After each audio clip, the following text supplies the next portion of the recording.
Привет! Самое волнительное в жизни – это возможность удивляться. И сегодня именно такой день, потому что мы едем в кибуц Кетура, увидеть возрожденную, древнюю иудейскую пальму и даже попробовать ее плоды. А еще мы проведем эксперимент слепого тестирования, чтобы узнать, насколько хорош этот финик.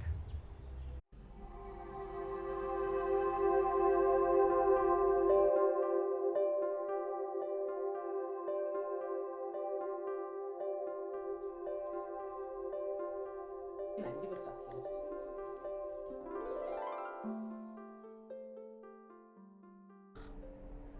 Джудиан за Юди. Но если выбирать из всех, я бы выбрала номер 4. Но для начала немного истории. Финиковая пальма – древний символ земли Израиля, символ ее благополучия. Поэтому после завоевания римлянами Иерусалима и разрушения второго храма в 71 году нашей эры финиковые рощи подверглись тотальному уничтожению. И к 500 году нашей эры иудейская пальма стала исчезающим видом. А к 19 веку остались лишь отдельные деревья в оазисах в Негеве и Араве. В основном сорта, качество фиников которых невысокое. В 20-е годы прошлого века появилась идея возрождения выращивания фиников в Израиле. Корневые отпрыски финиковых пальм завозились в основном из Ирака и Калифорнии. И это такие сорта, как Деглит Нур и Матшхол, которые пользуются сейчас большой популярностью.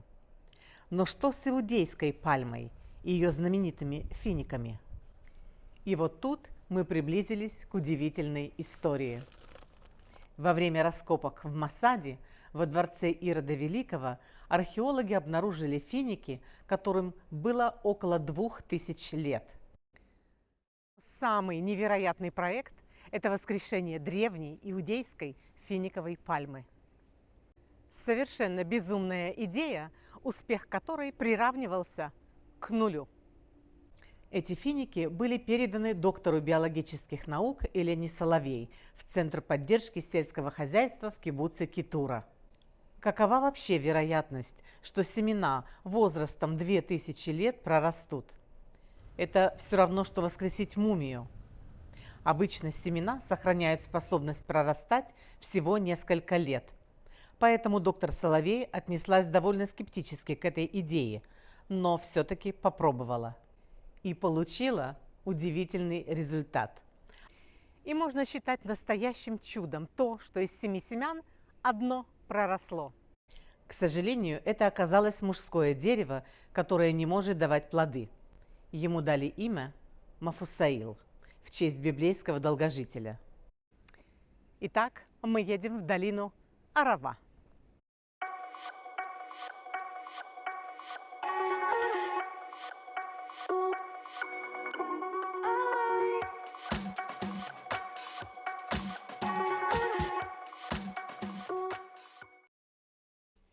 Проект расположен на юге Израиля в долине Арава, в 30 минутах езды от Эйлата, курортного города на берегу Красного моря.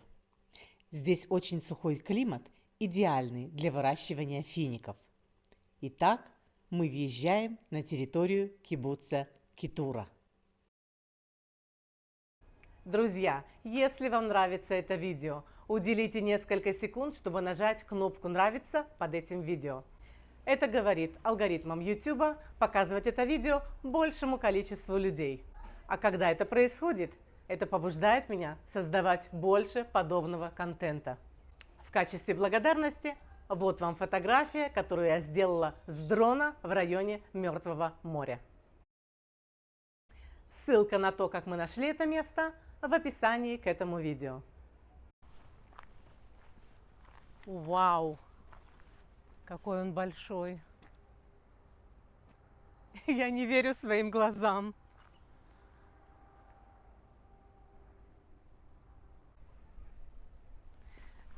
Ребята, это просто потрясающе! Это Мафусаил, первая возрожденная иудейская финиковая пальма. И она стоит здесь такая большая и красивая.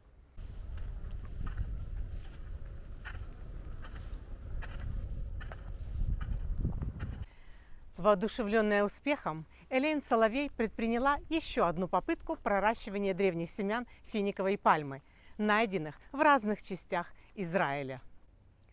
Но проросли только финиковые косточки, найденные в окрестностях Мертвого моря, в Кумране и Масаде.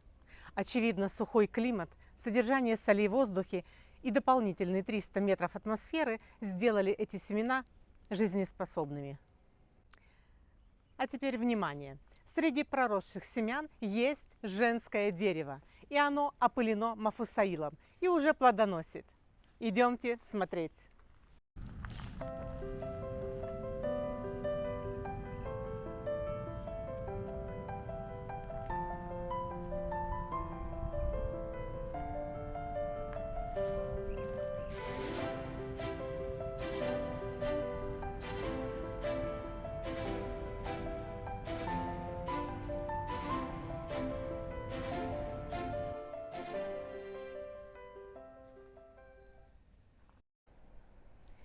Финики, которым 2000 лет.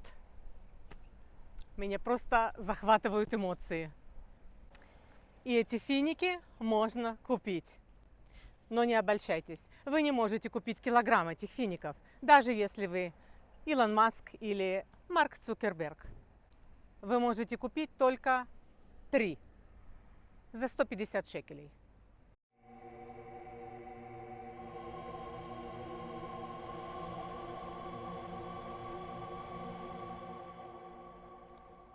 И мы их купили. Вот. Я не верю, что я сейчас буду есть этот финик. Не из-за его цены, а из-за его древности. Материнское дерево этого финика росло 2000 лет назад, в 30 году нашей эры, во времена Иисуса.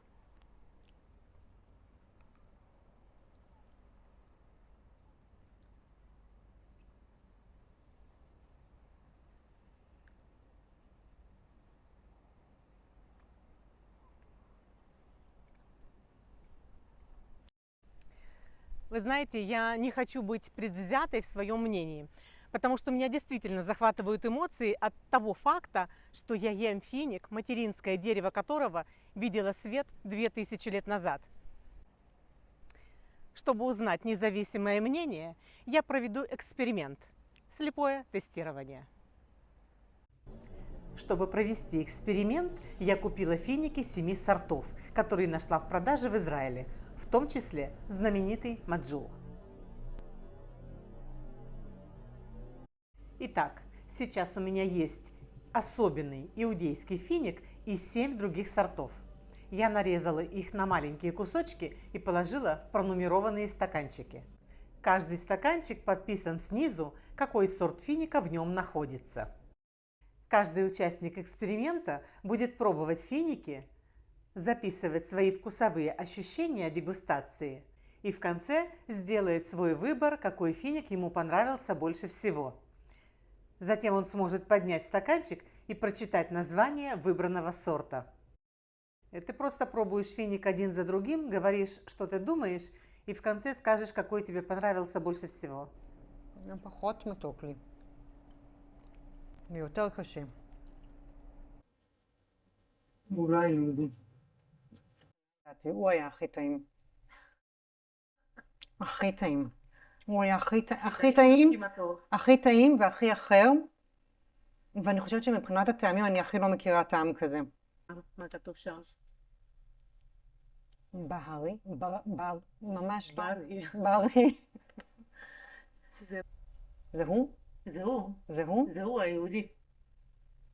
גם היה קשה וגם היה פחות מתוק. ממש לא נתתי לו ציון טוב. Итак, Орли понравился финик под номером 8. И совсем не понравился иудейский финик. Продолжаем эксперимент. משימת חיי.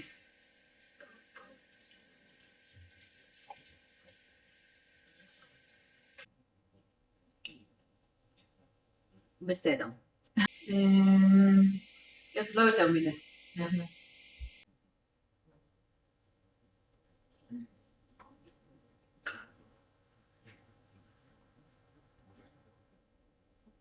זה ממש דבש. ללא ספק שלושת אלה היו בעיניי הכי טעימים. זה גם היה ממש טעים האחרון.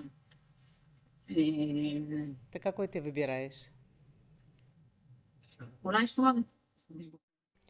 И снова низкая оценка иудейскому финику.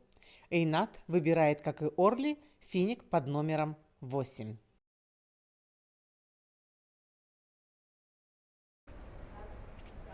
Вкусный, но он похож на финик наших времен, современных. Мне понравились по вкусу вот эти два. Первый это Эмери, Наших или нет? последний это Барни. Ситуация накаляется.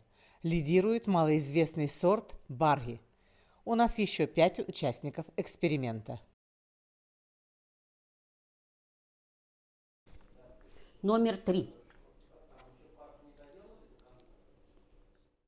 Вкус конфетный. Мне показалось, как такие, не то что ириски, а вот что-то вот такое, как топленое молоко, такое, вот конфеты такие, типа тоффи. Мне понравился 1 и 8. Это еще не конец эксперимента, но половина его участников выбрали финик под номером 8.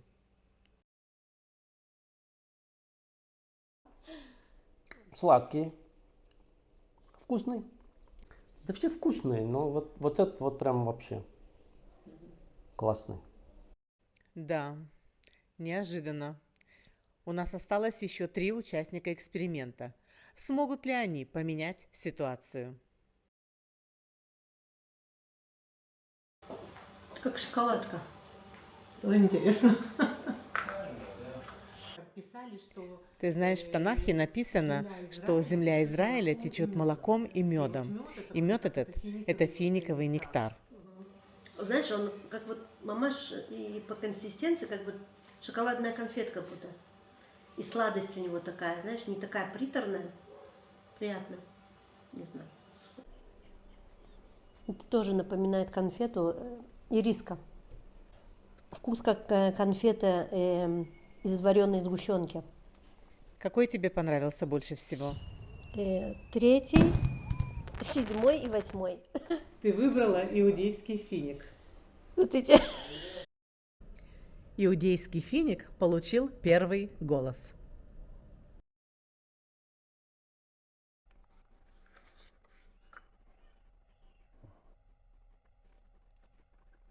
Он сладкий, мягкий. Что тебе больше всего понравилось? 3 и 4. 3 или 4. Поздравляю. Да. Почему? Ты выбрал тоже иудейский финик. А, да? Ну что же, это, конечно, не победа, но и не поражение. У нас остался последний участник. Итак, пробуем, да? Да. Вкусно. И сладко, конечно. Если бы тебе дали выбрать из вот этих всех, какой бы ты выбрал? Так, из всех образцов я бы выбрала номер 4. Он самый мягкий, сладкий, вкусный, его просто приятно кушать. Номер 3. Ему чуть-чуть не хватило мягкости. Чуть-чуть. То есть вот они идут вровень. Но если выбирать из всех, я бы выбрала номер 4. Итак, по результатам эксперимента 3 его участника из 8 выбрали иудейский финик.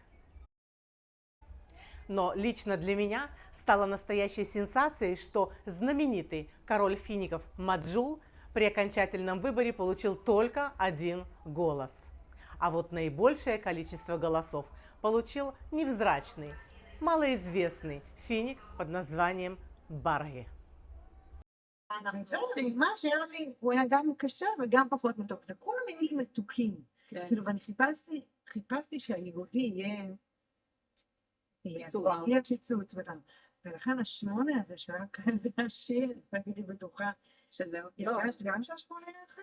כן. מצטיינים. לא, אני כתבתי ששלושת אלה היו הכי טעימים, 6, 7 ו8 היו הכי טעימים, זה כאילו עשה לי וואו ראשוני, אלה כאילו לא ריגשו אותי, הם היו כאילו יבשים, על 4 ו5 כתבתי שהם קצת שונים, היה להם טעם טיפה שונה, אבל אז 6 היה רך וטעים, ואז אהבתי את זה יותר מ6, ואז אמרתי זה וואו, נכון? ממש. הוא היה הכי טעים, אז זה ברי, ברי זה איפה קונים ברי? את משווקת? עושים גם צמדה. אז של מי זה? זה של נאות צמדה? כן. כן?